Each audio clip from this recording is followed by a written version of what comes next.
నందమూరి తారక రామారావు కుటుంబం అంటే మాకు చాలా ఇష్టమని శాసనమండలి మాజీ చైర్మన్ ఎంఏ షరీఫ్ అన్నారు. చంద్రబాబు నాయుడు ఎటువంటి అవినీతికి పాల్పడలేదని, కడిగిన ముత్యంలా తిరిగి వస్తారని అన్నారు. ఎంఐఎం, బీఆర్ఎస్, వైఎస్ఆర్సీపీ తొట్టి గ్యాంగు పార్టీలను విమర్శిస్తున్న మాజీ మండల చైర్మన్ ఎంఏ షరీఫ్తో మా ఉమ్మడి గోదావరి జిల్లాల ప్రతినిధి మోహన్ ఫేస్ టు ఫేస్. రాజకీయ సినారియో అంతా కూడా రాజమండ్రి పరిసర ప్రాంతాల్లోనే జరుగుతుంది. ఎందుకంటే రాజమండ్రిలో జ్యుడిషియల్ రిమాండ్లో ఉన్నటువంటి టీడీపీ జాతీయ అధ్యక్షులు నారా చంద్రబాబు నాయుడు ఈయన లోపల ఉండడంతో పార్టీ క్యాడర్ని అందరినీ కూడా ఇక్కడి నుంచే కుటుంబ సభ్యులందరూ కూడా ముందుకు నడిపిస్తున్నారు. సీనియర్ నాయకులందరూ కూడా ఇక్కడికే వచ్చి నారా భువనేశ్వరికి, బ్రాహ్మణికి, నారా లోకేష్కి వీరందరికీ కూడా సంఘీభావం ప్రకటిస్తున్నారు.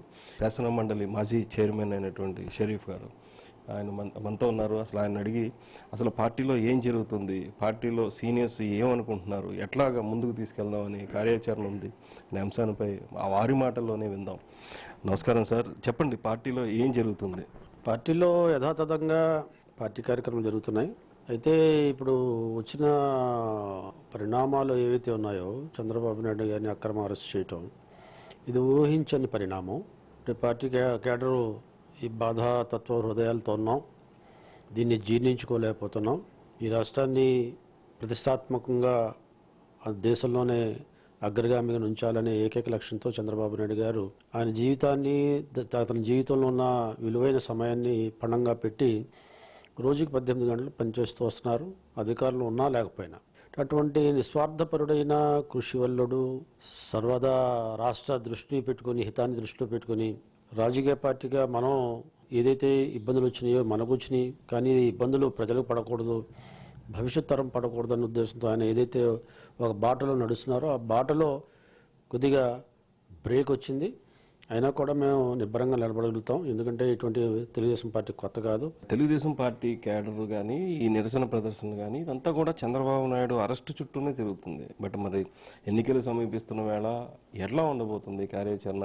ఎన్నికల్లో ఏమైనా వెనకబడే పరిస్థితి ఉందా? ఎందుకంటే అధికార పక్షం కావాలని ఇలా చేసి మైలేజ్ పొందాలని చెప్పేసి వాళ్ళు చూస్తున్నారు.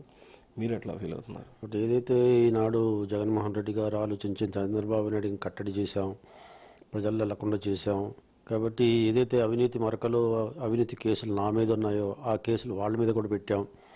కాబట్టి ప్రజల దృష్టిలో ఆయన తప్పుగా చూపెట్టే ప్రయత్నం చేస్తున్నాం. కాబట్టి అది లాభిస్తుందని వాళ్ళు తలుస్తున్నారేమో, కానీ ఇది బూమ్రాంగ్ అవుతుంది. ప్రజల్లో 73 సంవత్సరాల వయసు గల చంద్రబాబు నాయుడు గారు 14 సంవత్సరాలు ముఖ్యమంత్రిగా చేసినప్పుడు ఎప్పుడూ ఇటువంటి ఆరోపణలు రాలేదు.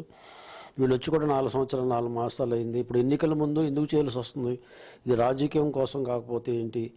ఆయన ప్రజల్లో పోతున్నాడు కదా, ప్రజల్లో ప్రభుత్వాన్ని ఎండగడుతున్నాడు కదా, ఆయన చెప్తున్న దానికి మీరు సమాధానం ఇవ్వాలి కదా.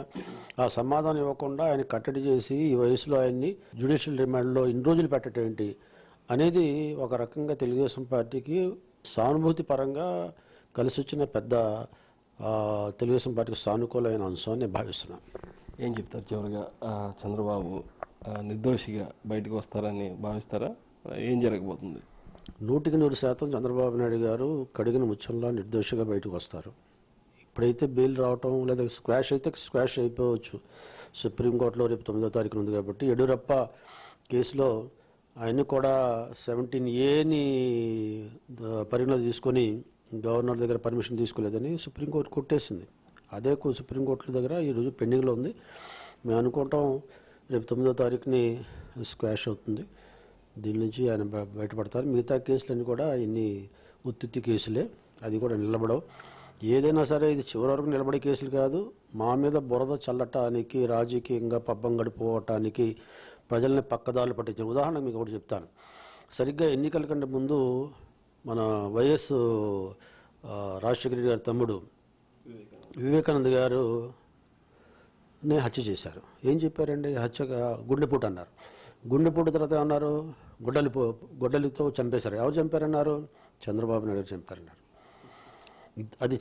అది ప్రచారం చేయటం వల్ల సాక్షి టీవీ, సాక్షి పేపర్లో ప్రచారం చేయటం వల్ల ఏంది అది 20-25 నియోజకవర్గాల మీద ప్రభావం చూపెట్టి ఆ నియోజకవర్గాల్లో మేము ఓడిపోవడానికి కారణమైంది. తీరా చూస్తే ఏమైంది? వీళ్ళే చంపారు, వీళ్ళ కుటుంబ సభ్యులు చంపారు. చంపిన వాళ్ళు ఎవరనేది కూడా తెలిసి హైకోర్టులో మేము అతన్ని అరెస్ట్ చేయబోతున్నాం, అవినాష్ రెడ్డిని అరెస్ట్ చేయబోతున్నాం అని ఆన్ రికార్డు జడ్జిల ముందు చెప్పిన సిబిఐ ఈ రోజు వరకు అరెస్ట్ చేయలేకపోయింది. అంటే వ్యవస్థలు ఏ రకంగా మ్యానిపులేట్ చేస్తున్నారని దీన్ని బట్టి తెలుస్తుంది. అంటే వ్యవస్థలు మ్యానిపులేట్ చేసి ఈరోజు చంద్రబాబు నాయుడిని కొన్ని రోజుల కోసం ఇబ్బంది పెట్టొచ్చేమో కానీ అది వాస్తవం కాదు. ఈ కేసుల మీద ఎటువంటి ఆధారాలు లేవు, సాక్ష్యాలు లేవు, నిలబడే కేసులు కావు. ఇది మనం చూసుకుంటే ఏదైతే షరీఫ్ గారు చెప్తున్నట్టు మాటల్లో, ఎందుకంటే ఎన్టీఆర్ కుటుంబ సభ్యులు వస్తే చాలా ఆనందంగా ఉంటుంది. అలాగే చంద్రబాబు కడిగిన ముత్యంలాగా బయటకు వస్తారు. అలాగే వ్యవస్థల్ని మేనేజ్ చేయడంలో అధికార పక్షం సఫలీకృతమైంది ప్రస్తుతానికి. డెఫినెట్గా ఇవన్నీ కూడా సమస్యపోయి కూల్గా ఇది టీడీపీ ఓవర్కమ్ అవుతుందని చెప్పేసి చెప్తున్నారు. కెమెరా పర్సన్ సంతోష్తో మోహన్, రాజ్ న్యూస్, తూర్పుగోదావరి జిల్లా నుంచి.